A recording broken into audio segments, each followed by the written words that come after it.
भारतीय संविधान के एक बड़े भाग पर सबसे ज्यादा प्रभाव भारत शासन अधिनियम 1935 के उपबंधों का पड़ा है और उन्हें ही सम्मिलित किया गया है। इस संदर्भ में डॉक्टर बी.आर. अम्बेडकर ने कहा था, यह आरोप की प्रारूप में संविधान ने भारत शासन अधिनियम 1935 के उपबंधों के एक बड़े भाग को सम्मिलित किया है।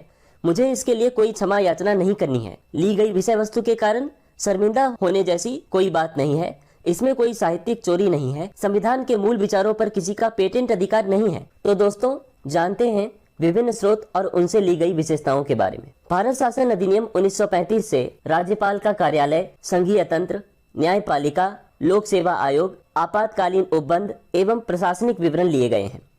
ब्रिटेन के संविधान से संसदीय शासन मतलब पार्लियामेंट्री एडमिनिस्ट्रेशन, विधि का शासन, विधायी प्रक्रिया, सिंगल सिटीजनशिप मतलब एकल नागरिकता, मंत्रिमंडल प्रणाली, परमाधिकार लेख, संसदीय विशेषाधिकार और द्विसदनवाद लिया गया है। आयरलैंड के संविधान से राज्य के नीति निर्देशक सिद्धांत, जिसको directive principles of state policies भी कहते हैं, राष्ट्रपति के निर्वाचन की पद्धति, राष्ट्रपति का जो इलेक्शन का प्रोसेस है और राज्यसभा के लिए सदस्यों का जो नामांकन है वो लिया गया है। कनाडा के संविधान से सशक्त केंद्र के साथ संघीय व्यवस्था, अवशिष्ट शक्तियों का केंद्र में निहित होना मतलब रेसिडुअरी पावर्स जो है सेंटर के साथ में देना, केंद्र द्वारा राज्य के राज्यपालों की नियुक्ति और उच्चतम न्यायालय का परामर्शी न्याय निर्णयन है। संयुक्त राज्य अमेरिका मतलब यूएसए के कॉन्स्टिट्यूशन से मूल अधिकार मतलब फंडामेंटल राइट्स, न्यायपालिका की स्वतंत्रता, न्यायिक पुनरावलोकन का सिद्धांत मतलब जुडिशियल रिव्यू, वाइस प्रेसिडेंट की पोस्ट उपराष्ट्रपति का पद जिसको कहते हैं, सुप्रीम कोर्ट और हाई कोर्ट के जजेस का पद से हटाया जाना और राष्ट्रपति पर महाभियोग जैसे प्रोविजंस लिए गए हैं। ऑस्ट्रेलिया के संविधान से कंकरेंट लिस्ट मतलब समवर्ती सूची, व्यापार, वाणिज्य और समागम की स्वतंत्रता और संसद के दोनों सदनों की संयुक्त बैठक के प्रोविजंस लिए गए हैं।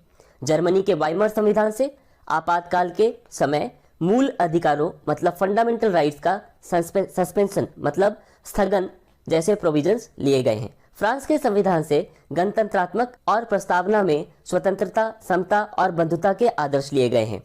यूएसएसआर जो अब रशिया है के संविधान से मूल कर्तव्य और प्रस्तावना में न्याय, सामाजिक, आर्थिक एवं राजनीतिक के आदर्श लिए गए हैं। दक्षिणी अफ्रीका के संविधान से संविधान में संशोधन की प्रक्रिया और राज्यसभा के सदस्यों का निर्वाचन के प्रोविजंस लिए गए हैं। और जापान के संविधान से विधि द्वारा स्थापित प्रक्रिया मतलब प्रोसीजर स्टैब्लिश्ड बाय लॉ लिया गया है। तो आज के वीडियो में बस इतना ही। अगर वीडियो आपको पसंद आए तो प्लीज लाइक, शेयर और सब्सक्राइब जरूर करें।